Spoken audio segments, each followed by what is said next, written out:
nakakatuwang experience namin dito sa loob ng Iseon Nature Park, Singapore.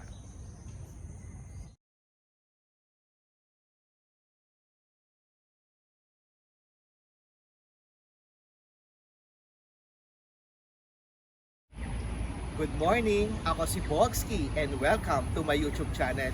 Isang umagang kay saya, isang umagang kay sigla. Andito tayo sa loob ng Iseon Nature Park kung saan papasukin natin at ipapakita ko ang isa na namang kagandahan pagdating sa mga nature park dito sa loob ng Iseon Nature Park.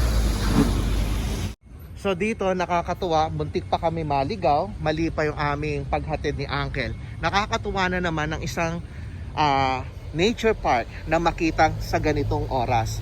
Nakakatuwang umaga dahil kahit papaano masama pa rin ang panahon, pero pilit namin lumalabas ni Cathy. Natutuwa ako dahil kahit papaano very supportive din ang aking housemate sa pamamagitan ng day off niya. Talagang sinasamahan niya ako every time na lumalabas ako. Take note guys, maliit ito pero nakakatuwa. Napakaliit ng nature park pagdating dito sa Iseon. Pero excited kasi ako dahil gusto ko kayong mag-enjoy at makita ang isang panibagong nature park dito sa loob ng Iseon Nature Park, Singapore. Nakakatuwang makita na naman ang isang panibagong nature park dito sa loob ng Iseon. Nakakatuwa na pakaliit lang yan, itit, pero punong-puno ang pwede natin makita. Isang umagang makulimlim, pero isang umagang nagpupuno ng pag-asa para lang lumabas every time na iniikot ko kayo sa loob, sa iba't ibang park dito sa loob ng Singapore. Sana nag-i-enjoy ang lahat ng aking mga followers and subscribers. Dito nakakatuwa, may mga semi-bench dito na kung saan dito umuupo sila dahil nakakatuwa, dahil minsan siguro magkakaroon dito ng isang palaro na kung saan pwede itong gawin nilang bench. Paano ba naman guys, nakakatuwa, isang umaga na naman ang nakikita ko may basketball court dito sa loob ng Iseon Nature Park na kung saan talagang nakakatuwang makita na naman ang mga ganitong park pagdating sa Singapore. Sana ang lahat ng ito natutuwa kayo at nag-e-enjoy kayo at tumatatak ang lahat ng aking mga park na pinapakita.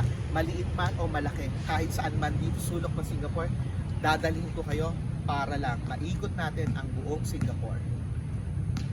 Nakakatuwang makita ang isang basketball court na naman. Imagine, nakakatatlo na tayo pagdating sa mga park na nakikita ko. Nakakatuwang makita ang isang panibagong nature park dito mismo sa loob ng Iseon Nature Park na kung saan punong-puno na naman ng pwede nating makita. Dito sa loob ng Nature Park may swing. Naaalala ko na naman yung aming pagkabata ng aking kapatid na si Riz. Nakakatuwang balikan dahil yung mga ganitong mga bagay na pwede kong makita, dyan kami palaging nag-uunahan ng aking kong kapatid na si Riz. Nakakatuwa na naman ng isang umagang makita ang ganitong park dito sa loob ng Iseon. Isang umagang kay sigla, isang umagang kay ganda na kahit papaano pinagbigyan kami ng umagang kay sigla. Nag-e-enjoy ako guys. Nakakadalawang ganito na ako. Imagine, para talagang nasa loob ako ng sasakyan na kung saan bumabalik si Bogsky sa kanyang pagkabata. Ikaw ba naman, ito palagi ang makikita mo. Wow na naman ako sa pwede nating mangyari o gawin dito sa loob ng Iseon Nature Park. Guys, nakakatuwa lang talaga kasi nakita ang iba't ibang mga park na kumbaga every time na lumalakad ka, nag-e-enjoy ka. Kahit papano, nakakapag-walking tayo everyday kung saan man tayo pwedeng pumunta sa loob man o sa labas ng Singapore. Tapos dito makikita mo yung isang makulay na playground. Nakakatuwang makita, pagmasdan ang lahat ng pwede nating makita. Napakaliit niya guys, pero nakakatuwa ang isang makita ang isang panibagong Iseon Nature Park dito sa Iseon area na talaga naman kahit papano marami kang makikita mga taong nag-e-exercise at talagang lumalabas sila para makapag-exercise. Yan ang hindi nawawala pagdating sa mga local people, especially dito sa loob ng Singapore. Dito sa corner, talaga namang napapatotoo ko, meron na naman tayong fitness park na kung saan pwede natin itong gamitin. Ito yung makikita dito sa loob. Very organized din sila rito. Nakakatuwa dahil marami ring mga puno na kung saan nakakatulong ito ng shelter dun sa mga taong mahihilig mag-exercise, mag-walking or jogging. Nakakatuwang umaga, nakakatuwang panibagong park ang pwede ninyong makita dito sa loob ng Yishun Nature Park, Singapore. Isang umagang napakasaya at kahit papaano napagbigyan kami ng magandang panahon. Nag-enjoy ako dito sa corner na to na kung saan merong kiddie play na kung saan pwede nilang gamitin. Hindi na siya ganun mga kaganda pero nakakatuwa sa mga mga maliliit na mga bata. Sa kabilang side, meron dito apatan. Hindi ko alam kung paano, pwede siguro lang silang mag-swing ng ganito. Nakakatuwang makita, nakakatuwang pagmasdan dahil ang lahat ng ito may pang-adult na, may mga pang-matanda at meron pa sa mga kiddie tulad nito. Imagine, meron silang maliit na slide dito na kung saan ipinapakita na talagang ginagay din ng mga magulang ang mga bata para lang mag-swing na hindi sila nasusugatan. Enjoy na enjoy ako sa isang panibagong park na pwedeng nating makita sa loob ng Yishun Nature Park. So dito sa kabilang side, nakakatuwa ang ganda ng kulay. Talagang uniform, blue, pati yung floor, pati yung mga lambaras na pwede nating makita. Nakakatuwa kasi lahat ng corner, lahat ng space na pwede nating makita rito, meron dito. Maliit man ang Yishun Nature Park, pero nakakatuwa dahil nagagampanan at nagagawa pa rin nila ng paraan para maging maganda ang kanilang park sa loob ng Yishun Nature Park, Singapore. Enjoy na enjoy at sana lahat kayo nag-e-enjoy sa aking munting video pagdating every Sunday dito ng walking around Singapore. Dito sa corner na to, kung gusto mo lang yung para mag-solo ka, para makapag-exercise ka mag-isa, meron dito silang space. Marami tayong nakikita mga maliliit na page na kung saan pwede ka lang dito mag-exercise kung ayaw mo talagang makagulo, makapag-jogging o walking. Nakakatuwang umaga na makita ang isang ganitong nature park sa loob ng Yishun.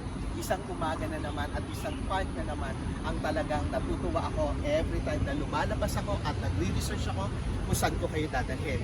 Imagine, nakakatuwang umaga kahit papaano na pagbigyan kami ng magandang panahon. At thank you rin sa nag-a-assist palagi sa akin. Every time ng day off ng aking housemate na si Cathy, palaging andyan yan at willing siyang palagi akong tinutulungan. Dito sa side na to, meron tayong pwedeng daanan na kung saan punong-puno ng mga halaman at may mga maliliit at iba't ibang mga puno. Nakakatuwang makita dahil kahit paano, nagre-reminds talaga sa akin ang lahat ng pwede kong makita once na nasa Pilipinas ako. Nakakatuwa lang kasi kahit papaano, maliit man ang Singapore, marami silang pwedeng gawin. Marami silang pwedeng ipakita.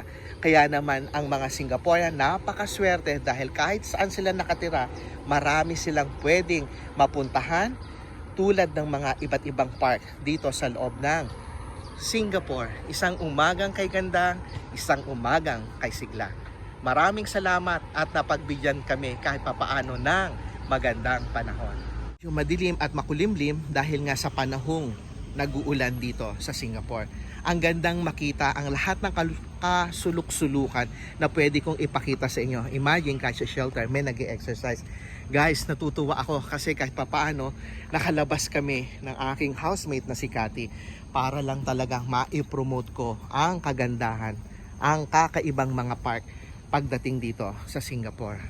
Enjoy at isang magandang umaga sa inyong lahat. To, sabi ng aking housemate, ito yung butterfly garden na kung saan ito yung pwede nating makita. Maliit man siya pero nakakatuwang makita ang mga ganitong pagkakataon pagdating sa nature park. Lalo na nandito tayo sa loob ng Yishun Nature Park, Singapore. Nakakatuwang makita kahit papaano dito sa Singapore. Nakakatuwang experience namin dito sa loob ng Yishun Nature Park, Singapore. Dito may isang masukal na medyo madilim na nakakatuwa lang dahil gusto ko talagang iikot kung ano lang ang pwede nating makita. Nakakatuwang mga experience, nakakatuwang pagmasdan ang lahat ng mga ito dahil kahit papano pinipilit nilang magkaroon ng nature kahit alam naman natin ang Singapore maliit lang. Nakakatuwang umaga dahil kahit papano ito yung ating pwedeng makita dito sa loob ng Yishun Nature Park, Singapore. Wow, nawaw ako sa isang magandang umaga at kahit papano gumanda ang panahon. Makulimlim man pero kahit papano nakakalabas kami at hindi nagpapatalo si Bogski sa panahong malupit. Dito sa side na to, nakakatuwa, merong isang parang pwedeng, ang tawag sa mga ganito Kat, parang climbing na kung saan maglalambit-lambitin ka, tatawid-tawid ka sa pamamagitan ng iba't ibang mga estilo ng lubid. Nakakatuwa lang talaga kasi ang lahat ng mga sulok dito sa Singapore, nabibigyan nila ng magandang disenyo, magandang mga palaruan, playground, park, kung ano man ang pwede nilang gawin. Maliit ang Singapore, talaga namang hitik na hitik kung ano ang pwede natin makita. Ang daming mga daan na pwedeng puntahan. Maliit man ang Yishun Nature Park pero marami siyang pwedeng pagdaanan, pwedeng paglakaran at pwedeng pagtakbuhan. Ganito ang Singapore magdisenyo at kung paano nila inaayos ang kanilang nature park, reservoir park, community park at kung anumang mga pwedeng makita natin sa loob ng Singapore.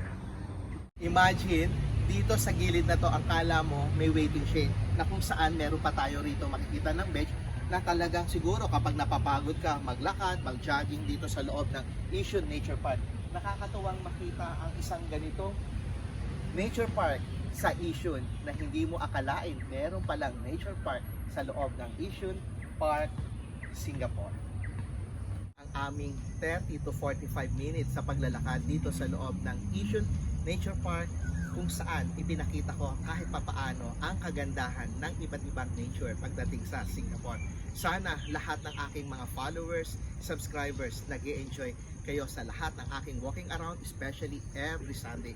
Shout out muna sa lahat ng aking family, Labasan family, Cubilla family, Wane family, Lorenda family, Barreras family, Reyes family, Tadeo family, Diso family, Tamondong family, Naungayan family, and to all my housemate Cathy Tin, ex-housemate Cindy and James, and also my friend Ems Ferrater, John Ferrater. Sana palagi nyo pa rin sinusubaybayan ang Kuya Bogs nyo kahit nandyan na kayo sa New Zealand. And to all my friend out there in Philippines, huwag nyo lang kalimutan mag-like, share or comment and click subscribe my YouTube channel. Ito si Bogski na palagi nagsasabi sa inyong lahat na palagi pa rin tayong mag-iingat at magdarasal at patuloy lang na tayong manalangin at mag-isip na palagi lang tayong positibo sa lahat ng ating ginagawa. Again, ito si Bogski. Thank you and good morning.